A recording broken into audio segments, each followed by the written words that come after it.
এখন দেশত ৰাজু নামৰ এজন ল'ৰা আছিল। তাৰ বয়স 14 বছৰ। সি সপ্তম শ্ৰেণীত পঢ়ে। তাৰ ব্যৱহাৰ পাতি বৰ ভাল। সেয়েহে তাক ওচৰ চুবুৰীয়া সকলোৱে বৰ মৰম কৰে। কেৱল যে পঢ়া-শুনা খেলা-ধূলাতহে সি পাৰ্গত তেনে নহয়। তাতোকৈ ডাঙৰ কথা, ল'ৰাটো বৰ সাহসী।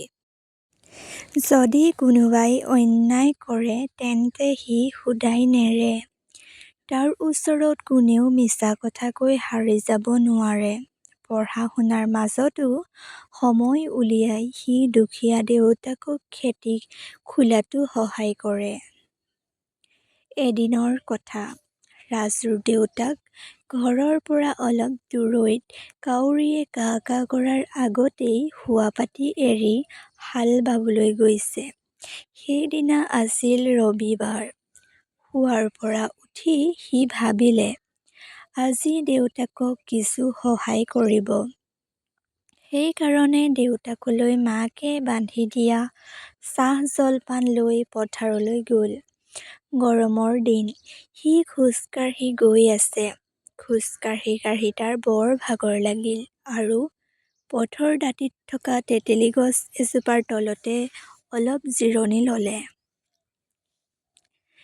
এনেদৰে গাৰ ঘাম মচি মচি সি তেঁতেলী জোপাতে আউজি দিলে। এনেতে গছজোপাৰ পৰা এটা ক'লা দীঘল-ঠেঙীয়া ভূত জাপং জাপংকৈ তাৰ ফালে অহা দেখিবলৈ পালে। ভূতটোৰ চকুকেইটা টেলেকা, ওঁঠজুৰি চিকচিকীয়া ৰঙা। ৰাজুৰ অলপ ভয় লাগিছে যদিও সি ভয় দেখুওৱা নাই।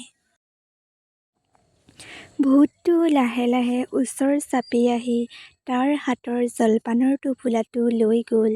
তাৰ পিছত ৰাজুৱে এটা ঘোচা মাৰি ভূতটোৰ পৰা একে আজোৰে জলপানৰ টোপোলাটো কাঢ়ি আনিলে। তাত গছৰ শুকান পাত গোটাই লৈ হাতত থকা মেচৰ কাঠি এটা মাৰি দিলে। লগে লগে জুইকুৰা দপদপাই জ্বলি উঠিল আৰু জুইৰ কাষে কাষে সি চিঞৰি চিঞৰি ভগৱানৰ নাম ল'বলৈ ধৰিলে। কাৰণ ভগৱানলৈ ভূতে ভয় কৰে। লগে লগে ভূতটো পলাই পত্ৰং মাৰিলে। তাৰ পিছত সি দেউতাকৰ ওচৰলৈ চিধাই লৰ মাৰিলে। সি যেন তাৰ জীৱটো কোনোমতে লৈ দেউতাকৰ ওচৰ পালেহি। সি ফোপাই ফোপাই থকা দেখি দেউতাকে তাক তাৰ কাৰণ সোধাত সি কেনেকৈ ভূতৰ হাতৰ পৰা সাৰি আহিল সকলো কথা বিৱৰি ক'লে। দেউতাকে তাৰ বুদ্ধিমান আৰু সাহসী মনটোক প্ৰশংসা কৰিলে।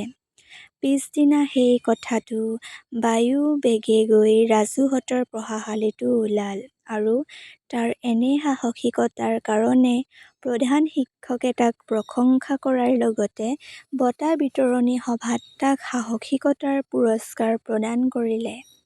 সঁচাকৈ ৰাজুৰ দৰে সাহসী, ধৈৰ্য আৰু বুদ্ধিমান ল'ৰা খুব কম। এই কথাটো পিছদিনা চাৰিওফালে ৰৈ বৈ গ'ল। সঁচাকৈ মনৰ জোৰহে আচল কথা। সাহসী লোকক কোনো ভূত-প্ৰেতে পাব নোৱাৰে।